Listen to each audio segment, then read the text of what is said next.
നിലമ്പൂരിലെത്തിയ LDF സ്ഥാനാർത്ഥി M സ്വരാജിന് railway സ്റ്റേഷനിലടക്കം വൻ സ്വീകരണമാണ് പ്രവർത്തകർ ഒരുക്കിയത്.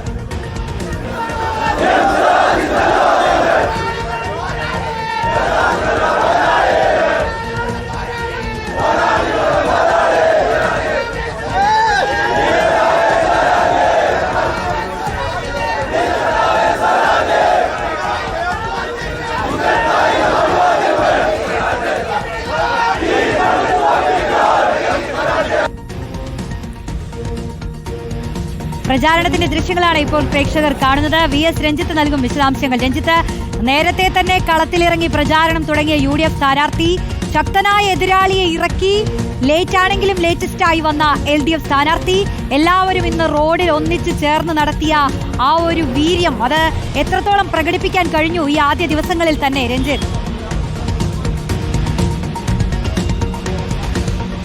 റോഷ്നി ഒന്നിച്ചു വന്നപ്പോൾ ചെറിയൊരു സംഘർഷമൊക്കെ ഉണ്ടായത് നമ്മളെ ദൃശ്യങ്ങളുണ്ടായിരുന്നു. ഒരു ഭാഗത്തു നിന്നും റെയിൽവേ സ്റ്റേഷനിൽ നിന്ന് സ്വീകരിച്ചു കൊണ്ടുവരുന്ന സ്വരാജിൻ്റെ റാലി, മറുഭാഗത്ത് നോമിനേഷന് കൊടുക്കാൻ വേണ്ടി പോകുന്ന ആര്യാടൻ ഷൗക്കത്തിൻ്റെ റാലി, രണ്ടും ഇടയ്ക്ക് വെച്ചൊരു ചെറിയ ക്ലാഷായി. കാരണം നിലമ്പൂർ അങ്ങാടി എന്ന് പറയുന്ന ഒരു ചെറിയ അങ്ങാടിയാണല്ലോ, അപ്പോൾ അതിലൂടെ വേണം രണ്ടുപേർക്കും വരാൻ. ഏതായാലും നിലമ്പൂർ ഈ ഒരു തെരഞ്ഞെടുപ്പിൻ്റെ ആവേശത്തിലേക്ക് എത്തിക്കഴിഞ്ഞു എന്നുള്ളതാണ്. ഇന്ന് നിലമ്പൂർ റെയിൽവേ സ്റ്റേഷനിൽ വന്നിറങ്ങിയ സ്വരാജിന് ആവേശോജ്വലമായ സ്വീകരണമാണ് CPM പ്രവർത്തകർ, LDF പ്രവർത്തകർ കൊടുത്തെന്ന് പറയാതിരിക്കാൻ പറ്റില്ല. കാരണം നിലമ്പൂർ ആ റെയിൽവേ സ്റ്റേഷൻ മുതൽ പാർട്ടി ഓഫീസ് വരെ വലിയ റാലിയായി, വലിയ റോഡ് ഷോ ആയി. അതും പാർട്ടിയുടെ PB അംഗം വിജയരാഘവൻ്റെ നേതൃത്വത്തിൽ തന്നെ വലിയൊരു റാലിയാണ് നയിച്ചത്.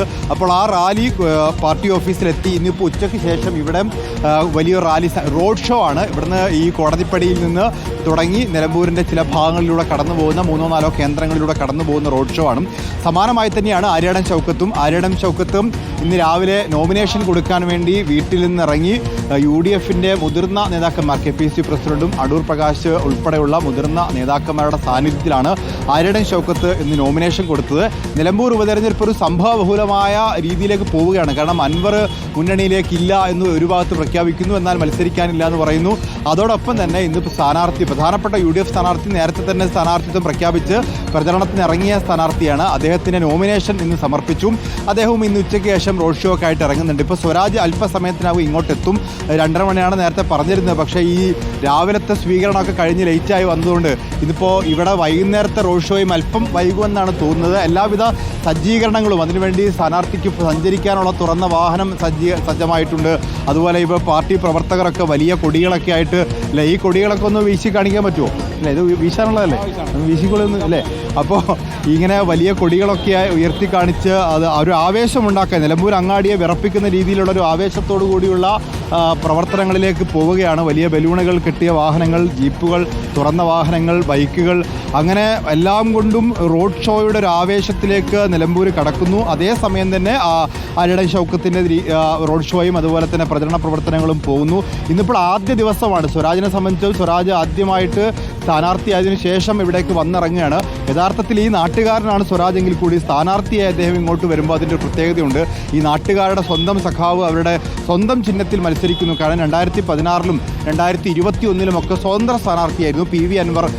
അവർ സ്ഥാനാർത്ഥിയാകുമ്പോൾ സ്വാഭാവികമായിട്ടും CPMൻ്റെ മുഴുവൻ സംഘടനാ സംവിധാനവും ഒക്കെ ഒരുമിച്ച് പ്രവർത്തിക്കണമെന്നില്ല. കാരണം CPMൻ്റെ ചിഹ്നത്തിൽ, അരിവാൾ ചുറ്റിക നക്ഷത്രം ചിഹ്നത്തിൽ ഒരു സ്ഥാനാർത്ഥി മത്സരിക്കുന്നതും സ്വതന്ത്ര സ്ഥാനാർത്ഥി മത്സരിക്കുന്നതും സംഘടനാ സംവിധാനത്തിൽ വ്യത്യാസമുണ്ട്.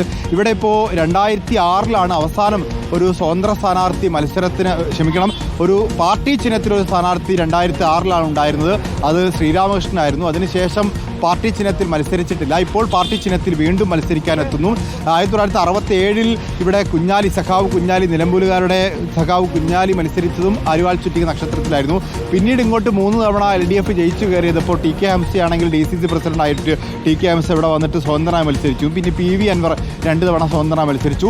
ആ സ്വതന്ത്ര പരീക്ഷണം അടുത്ത ശേഷമാണ് ഇപ്പോൾ പാർട്ടി ഇവിടെ സ്വന്തം ചിഹ്നത്തിൽ മത്സരിപ്പിക്കാം എന്ന തീരുമാനത്തിലേക്ക് എത്തുന്നത്. കാരണം സ്വതന്ത്രമായി മത്സരിച്ച് അതിൻ്റെ പറ്റിയ ചതിവ്, അതായത് പാർട്ടിയെ സംബന്ധിച്ച് CPMനെ സംബന്ധിച്ച് വലിയ ചതി പറ്റിയതിന് തുല്യമാണ് അൻവർ പുറത്തേക്ക് പോകുന്നത്.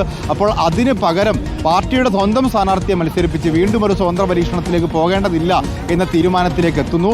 അങ്ങനെയാണ് സ്വരാജ് സ്ഥാനാർത്ഥിയായി എത്തുന്നത്. ഇപ്പോൾ വലിയ റോഡ് ഷോക്കുള്ള സംവിധാനങ്ങളും സജ്ജീകരണങ്ങളും ഒക്കെ ആയിക്കഴിഞ്ഞു. ഇപ്പോൾ സരീൻ ഇങ്ങോട്ട് വരുന്നുണ്ട്. സരീനാണ് ഇതിൻ്റെ ഒരു ചുമതലയൊക്കെ വഹിക്കുന്നത്. സരിൻ റോഡ് ഷോ തുടങ്ങാറായോ ശരി? ഇല്ല, 4:30 കഴിയും എന്നാണ് ഞാൻ മനസ്സിലാക്കുന്നത്. വലിയ ട്രാഫിക് ബ്ലോക്കും ഉണ്ട് നിലമ്പൂർ അങ്ങാടിയിൽ. 4:30 കഴിയുമ്പോഴേക്കും ഇന്നിപ്പോൾ കാലാവസ്ഥ അനുകൂലമാണ്, അപ്പോൾ കുറച്ച് വൈകിയാലും കുഴപ്പമില്ല. കൊണ്ടും കാലാവസ്ഥ രാഷ്ട്രീയ കാലാവസ്ഥ അനുകൂലമായി വരും. കാലാവസ്ഥ അനുകൂലമാണെന്നാണ് മനസ്സിലാക്കുന്നത്. ഇന്ന് രാവിലത്തെ സ്വീകരണം കുറച്ച് വൈകിയോണ്ടായിരിക്കുന്നു. കാരണം രാവിലെ നമ്മൾ അങ്ങനെ പ്രതീക്ഷയില്ല, അത് സ്വാഭാവികമായി ഉണ്ടായി തീർന്ന ഒരു റോഡ് ഷോ ആയിരുന്നു. 3 കിലോമീറ്ററിലേറെ ആളുകൾ നടക്കാൻ തയ്യാറായി. അങ്ങനെ സ്വീകരിച്ച് കൊണ്ടുവരുന്ന ആളുകൾ അവിടുന്ന് തീരുമാനമെടുത്തു. അപ്പോൾ അതുകൊണ്ട് സംഭവിച്ചതാണത്. അപ്പോൾ ഒരു ദിവസം തന്നെ പ്ലാൻഡ്. അതെ, മുൻകൂട്ടി തീരുമാനിച്ച റോഡ് ഷോ ഇപ്പോഴാണ് നടക്കുന്നത്.